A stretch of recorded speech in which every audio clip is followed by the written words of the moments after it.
This is tape now from WABC here in New York. Their crew shot this picture as you see fire trucks and firefighters, rescue personnel at the Trade Center about 30 blocks from where we are right now. And you can see these huge columns of smoke coming off of the front tower and then a bit from the back. As you see, again, the crews working their way towards the tower themselves. It was 1993 that I suspect many of these same firefighters converged on these very same towers after the bombing in the garage level. Help me with this, but I'm pretty sure it was in the garage when a Ryder truck came in and blew up in the garage. I'm not sure it was a Ryder truck, but a truck came in and blew up in the garage. And that was in 1993. Center, we heard a big bang, and then we saw smoke coming out, and everybody started running out, and we saw the plane on the other side of the building, and there was smoke everywhere, and people are jumping out the windows. Over there, they're jumping out the windows, I guess because they're trying to save themselves. I don't know. And I don't know, everybody just doesn't know where to go. They won't everything is blocked off. You can't even, they're telling us to get out, but there's nowhere to go. And then I heard that another plane hit, and if you go over by there, you can see the people jumping out the window. They're jumping out the window right now. Oh, my God.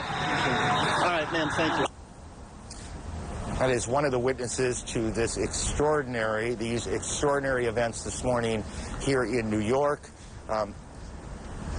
Again, and I know that for many of you, you've heard this a lot, but I think it's important as people join us as they do in moments like this. They are coming in all the time, that there have been attacks in 2 American cities, New York and in Washington.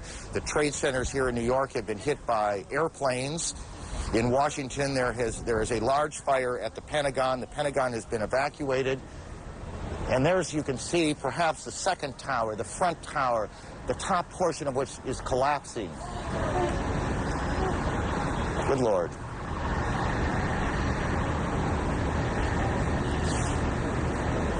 There are no words. You can see large pieces of the building falling. You can see the smoke rising. You can see a portion of the side of the building now just being covered on the right side as I look at it, covered in smoke.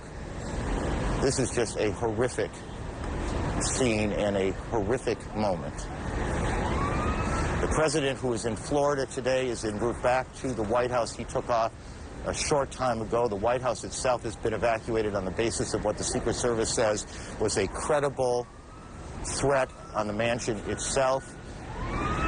We believe now that we can say that portions of both towers of the World Trade Center have collapsed.